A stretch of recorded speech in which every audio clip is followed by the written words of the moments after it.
Hi, Chris. How you doing? I've been studying your layout here for a while, and I've got a lot of comments, and I think we're very close.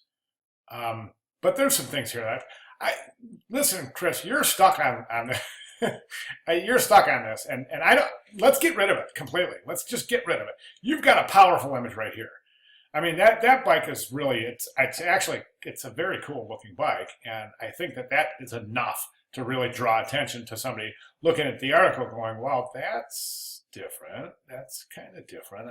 So that is doing enough. You don't need this. It's just really it's fragmenting the page, and your word wrap never works on rag type. It just works. It works on justified type, but as you can see, you got all the hyphens and these it's just not a good clean wrap. So I suggest getting rid of this guy altogether.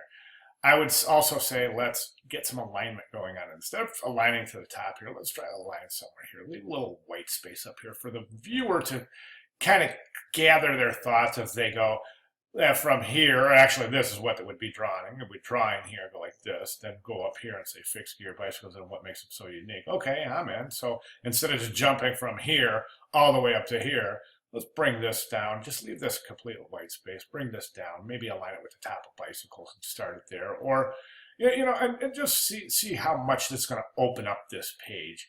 I think you'll like the results. Get rid of this and just set your type as left align rag right. Okay, and which means you're going to have to adjust your rags again when you're done getting rid of this if that's what you elected to do. This is not I would say do a true drop cap, and that's 4 or 5 spaces deep, and that might be an interesting relationship, especially when you bring this um, these type counts down to a line at the top of bicycles or something somewhere right around. I think that's going to create a really interesting relationship. If you use a true drop cap in there. Okay, and then that'll really clean up this page a lot. Okay, so think about that. You got your folio here, Cycle Magazine. This would be the wrong way. You would go like this. The page would always be on the outside.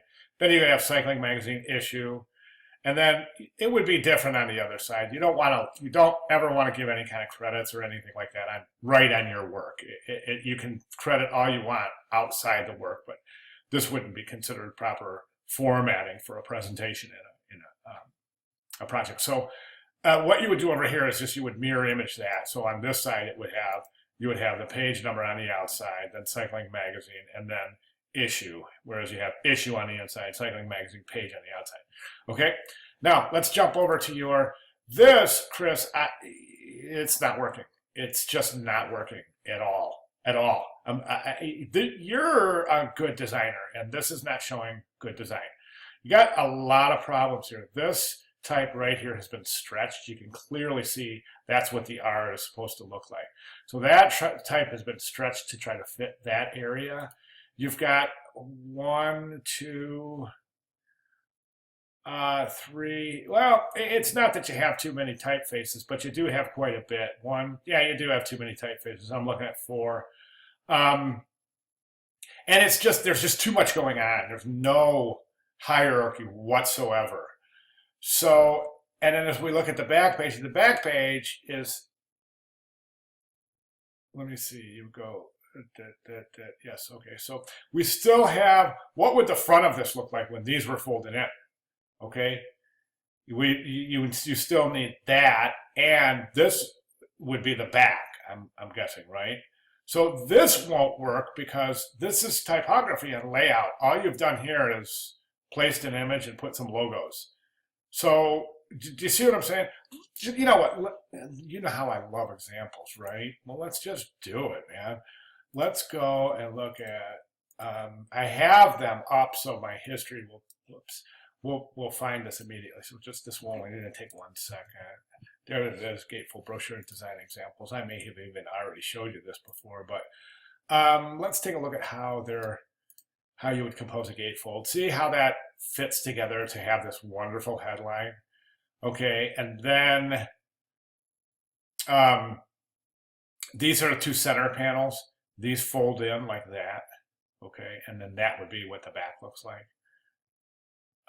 Let's look at more gatefolds. That's a lovely gatefold right there. So that would be the inside, folds over, folds over. Not enough typography on that, although if you could come up with a typographic composition like that, I would say, hey, very, very good. Here's another one.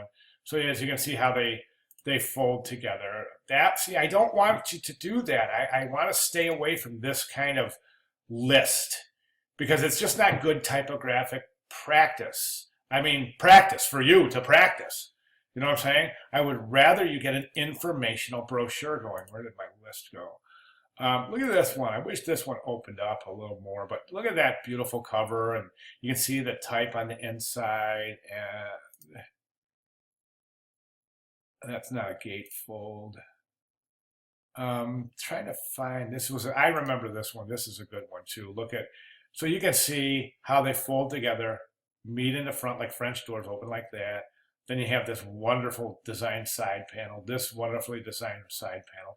Note the typography. Look how gorgeous the typography is. Now, Chris, this isn't a dig, but take a look at this and then look at this and tell me what is displaying more hierarchy and what is more inviting of a layout. And I'm not digging on you, man. I'm not at all. I'm just telling you what I see.